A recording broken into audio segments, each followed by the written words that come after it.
In our last segment, we started the roof replacement process on this 17-year-old home and learned about the contractor training programs that are now being offered by roofing manufacturers like GAF.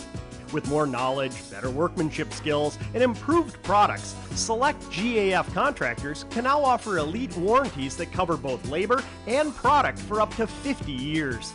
So let's once again catch up with Andy Lindis from Lindis Construction out at the job site to learn more about this new roofing system.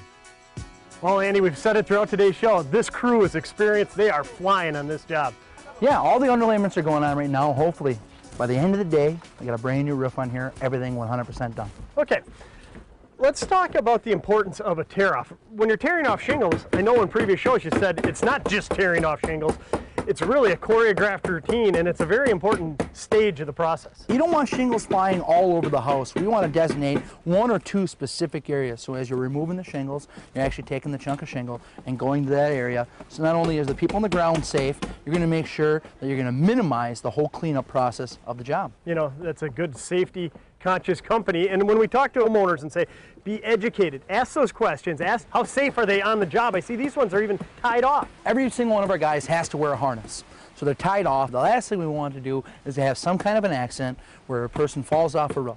This is just a way of protecting not only the homeowner, us as the company, but most importantly, our guys installing the roof. Boy, and again, these guys are trained professionals, but accidents can happen.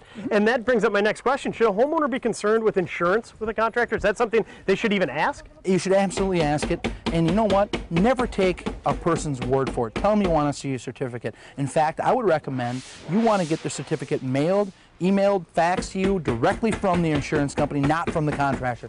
Boy, that's some good advice. So a good reputable contractor should have nothing to hide. No. They should actually appreciate you asking that, because you're looking for the best of the best after all with that Master Elite status. Exactly. There's a lot of ways people try to cut corners in our business.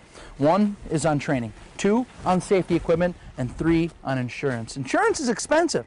You want to put on a roof that's going to be really cheap, get rid of the insurance. You're going to be able to do it a lot less, and a guy like me is going to be able to do it for you. Boy, that's good advice right there. Make sure you ask the pertinent questions when you're selecting a contractor. You know, and as we talk about the tear-off stage, that gives your crew an opportunity to inspect that underlayment. And as I look up there, those where the turtle vents were, it looks like it's rotted out around there. A lot of times we see this, you know, almost on every single roof we end up having to replace, 4 or 5 sheets of the actual sheeting itself. And a lot of it has to do with the perforations, the flashing kits that were used in the previous installation. It's not just the turtle vent, it's how you install the shingles and the underlayment around that turtle vent in order to shed that water.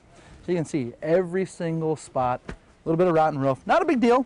A little extra time, we're actually going to have to replace the sheeting around there, but when it's all said and done, they'll never have to worry about that again, that's for sure. Again, the homeowner just got to give them the ultimate peace of mind, not having to worry about situations like that. And with the ridge vent, they're not going to have to worry, even though there would be an opening on top. That's right, Stu. The ridge vent, see, it's at the very top of the roof, which is where you should be venting your roof. That's where all the hot air is going anyways, so you want to be able to get that out.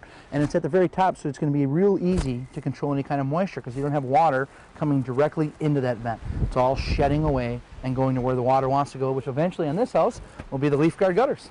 A little earlier, I saw Corey up here, Andy, and he was removing some siding. Now, you didn't say you were removing the siding. What's going on up here? There's 3 main spots roofs tend to fail with leaking. 1 is anytime there's a perforation in the actual roof itself. 2, valley areas. 3, anytime you have a roof that comes into the side of a house or into the siding, you can usually go inside there and you can see exactly where that roof leaked. What's happening, you have your sidewall, which is usually a 2x4 wall, that doesn't have a lot of insulation. The roof is nicely insulated, and it's nice and cold. That snow and ice builds up on that sidewall and starts to melt. Water only has to go up about 4 inches before it sneaks behind your step flashing, and then there you go, brown spot on the ceiling. Okay, so even though as I look up there, the step flashing goes up, it's nicely caulked along there with some roofing cement, that isn't good enough? No, it's not good enough because, again, they're only overlapping each other about 4 inches.